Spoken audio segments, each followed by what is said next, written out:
नमस्ते दोस्तों, एक बार फिर से आप सबका स्वागत है हमारे अपने चैनल लिसनर्स बुक क्लब में, जहां आप बुक्स को डिटेल में सुनते हैं। हमने शुरू की है गुनाहों का देवता सीरीज़ और ये इस सीरीज़ का एपिसोड 5 है। अगर आप चाहें तो आगे के 4 एपिसोड चैनल के प्लेलिस्ट में जाकर सुन सकते हैं। तो आइए सुधा और चंदर के इस खूबसूरत सफ़र को आगे बढ़ाते हैं। गेसु बोली, सुधी, आसमां के बादलों के दामन में अपने ख्वाब टांग लेना और उनके सहारे ज़िंदगी बसर करने का ख्याल है तो बड़ा नाजुक, मगर रानी बड़ा ख़तरनाक भी है। आदमी बड़ी ठोकरें खाता है, इससे तो अच्छा है कि आदमी को नाजुक ख्याली से साबिका ही न पड़े। खाते पीते हंसते बोलते आदमी की ज़िंदगी कट जाए। चंदर पम्मी के बंगले पर पहुंचता है, जहां से वो लोग एक साथ सिनेमा देखने जाने वाले थे। पम्मी ने जैसे ही चंदर को आते देखा तो खिल गई। हेलो कपूर, क्या हाल है? पता नहीं क्यों आज सुबह से मेरा मन कह रहा है आज मेरे मित्र ज़रूर आएंगे, और शाम के वक्त तो तुम इतने अच्छे लगते हो जैसे कोई जगमग सितारा। पम्मी ने एक गुलाब तोड़ा और चंदर के बटन होल में लगा दिया। और उधर सुधा पर इन दिनों घूमना सवार था। सुबह हुई कि चप्पल पहनी और गायब, और वहाँ डॉक्टर शुक्ला के ब्यूरो में छुट्टी हो चुकी थी। डॉक्टर शुक्ला शाम को घूमते और सुबह उठकर किताबें लिखते थे।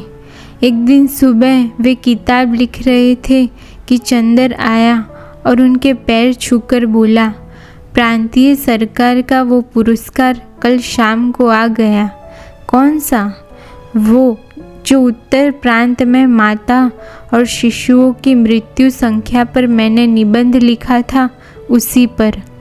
तो क्या पदक आ गया? डॉक्टर शुक्ला ने पूछा। चंदर ने अपनी जेब से एक मखमली डिब्बा निकाल कर दिया। पदक बहुत सुंदर था, जगमगता हुआ स्वर्ण पदक, जिसमें प्रांतीय राजमुद्रा अंकित थी। ईश्वर तुम्हें बहुत यशस्वी करे जीवन में। डॉक्टर शुक्ला ने पदक उसकी कमीज़ में अपने हाथों से लगा दिया, और वहीं मौका देखकर डॉक्टर शुक्ला ने सुधा की शादी की बात चंदर से कही। डॉक्टर शुक्ला चाहते थे कि उन्होंने जिस लड़के कैलाश मिश्रा को सुधा के लिए चुना था, चंदर उसी की बात सुधा से करे। जब सुधा आई तो चंदर ने सुधा को कैलाश मिश्रा का चित्र दिखाया, जिसे डॉक्टर शुक्ला ने सुधा के लिए चुना था। चंदर और सुधा दोनों एक कमरे में जाकर बैठे। चंदर उसके पास बैठ गया और उसका हाथ अपने हाथ में लेकर उसकी अंगूठी घुमाते हुए बोला, सुधा एक बात कहे, मानोगी? क्या? सुधा ने बहुत दुलार और भोलेपन से पूछा। चंदर ने सुधा से कसम लेते हुए कहा, सुधा मेरी, तुम उस लड़के से ब्याह कर लो। क्या? सुधा चोट खाई नागिन की तरह तड़प उठी। इस लड़के से? यही शक्ल है इसकी हमसे ब्याह करने की? चंदर, ऐसा मजाक हम पसंद नहीं करते, इसलिए बड़े प्यार से बुला लाए, बड़े दुलार कर रहे थे। तुम अभी वादा कर चुकी हो, चंदर ने सुधा से बहुत आजीजी से कहा। वादा? कैसा? तुम कब अपने वादे निभाते हो? हमें इस तरह से बांध कर क्यों बलिदान चढ़ा रहे हो? और सुधा मारे गुस्से के रोने लगी। सुधा डॉक्टर शुक्ला से शादी को इनकार करने जाने लगी। खबरदार जो कदम बढ़ाया, चंदर ने डांट कर कहा। बैठो इधर, मैं नहीं रुकूंगी, सुधा ने अड़क कर कहा। नहीं रुकोगी?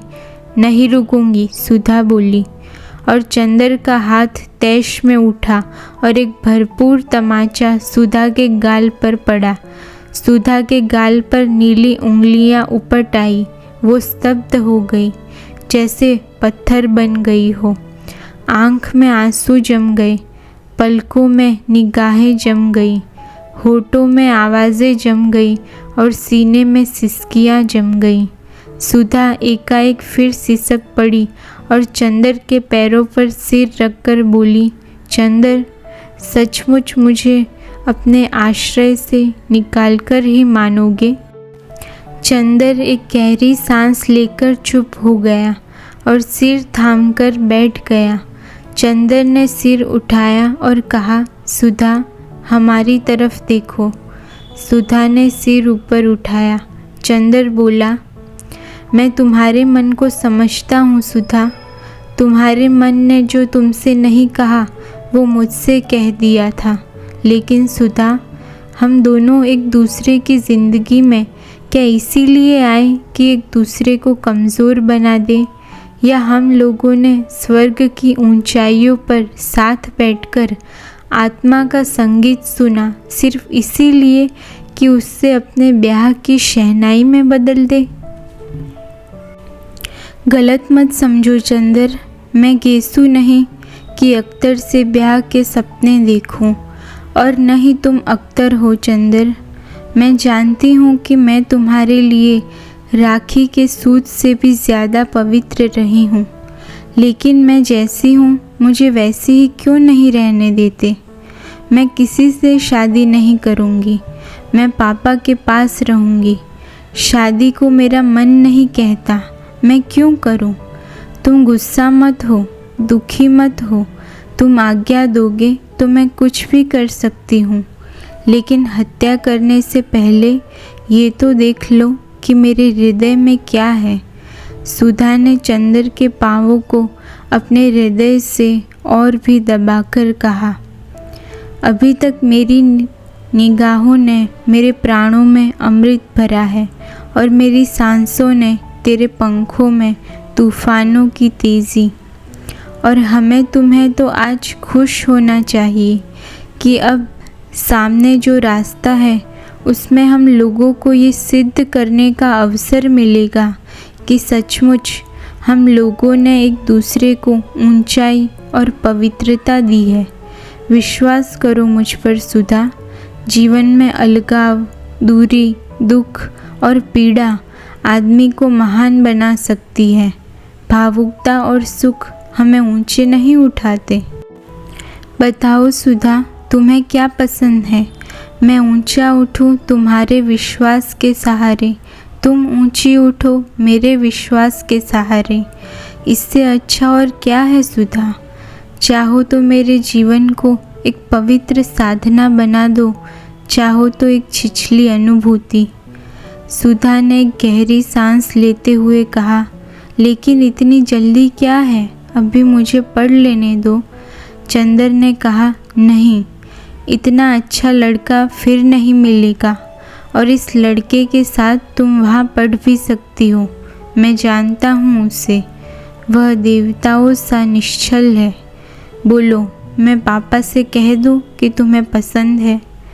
सुधा कुछ नहीं बोली। झुककर चंदर के पैरों को अपने होठों से छू लिया और पलकों से 2 आंसू चू पड़े। चंदर ने सुधा को उठा लिया और उसके माथे पर हाथ रखकर कहा, ईश्वर तुम्हारी आत्मा को सदा ऊंचा बनाएगा सुधा। उसने एक गहरी सांस लेकर कहा, मुझे तुम पर गर्व है, और फोटो उठाकर बाहर चलने लगा। चंदर मन ही मन में सोचने लगा, क्या पुरुष और नारी के संबंध का एक ही रास्ता है? प्रणय, विवाह और तृप्ति, पवित्रता, त्याग और दूरी क्या संबंधों को, विश्वासों को जिंदा नहीं रहने दे सकते? तो फिर सुधा और पम्मी में क्या अंतर है? सुधा मुस्कुराकर बोली, मैं अपना रास्ता पहचान गई हूँ। मैं जानती हूँ कि मुझे कितना संभल कर चलना है। तुम्हारे सपने को पूरा करने के लिए मुझे अपने को क्या बनाना होगा।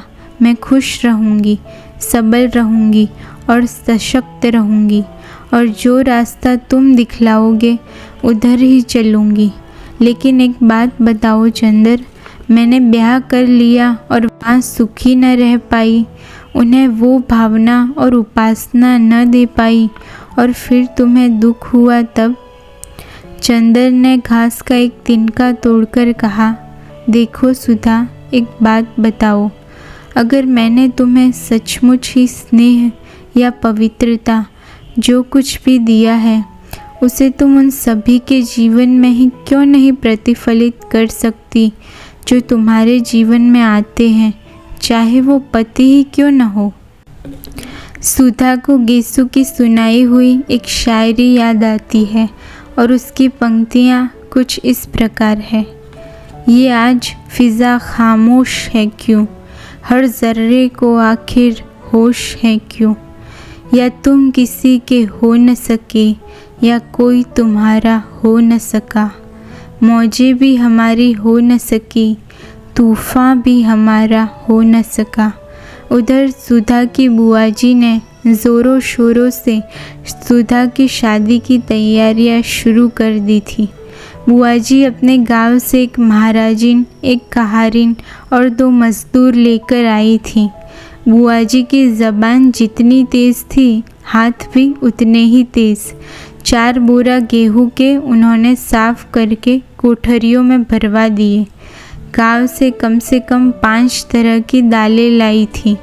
बेसन पिसवाया, दाल दरवाई, पापड़ बनवाए, मैदा छनवाया, सूजी बनवाई, बड़ी मुंगोरी डलवाई, चावल की कचौरियाँ बनवाई और सबको अलग अलग गठरी में बांधकर रख दिया। रात को अक्सर बुआ जी, महाराजिन और गांव की महरीन ढोलक लेकर बैठ जाती और गीत गाती। बिनती भी उनमें शामिल रहती। आज के एपिसोड के लिए बस इतना ही। धन्यवाद दोस्तों मुझे सुनने के लिए। अगर आपको सुधा और चंदर की ये खूबसूरत प्रेम कहानी पसंद आई, मेरा प्रेजेंटेशन पसंद आया, तो प्लीज़ मेरे वीडियोस को ज़्यादा से ज़्यादा शेयर करें, सब्सक्राइब करें और लाइक करें, ताकि मैं प्रोत्साहित हो पाऊँ ऐसे और भी वीडियोस बनाने के लिए और हमारे हिंदी साहित्य की कुछ ब्यूटीफुल बुक्स को आपके सामने रख पाऊँ। फिर मिलेंगे एक नए एपिसोड के साथ और सुधा और चंदर की इस खूबसूरत कहानी को आगे बढ़ाएंगे। प्लीज़ मेरे वीडियोस को शेयर करें, सब्सक्राइब करें और लाइक करें, ताकि मुझे मोटिवेशन मिले और भी ऐसे वीडियोस बनाने के लिए। धन्यवाद।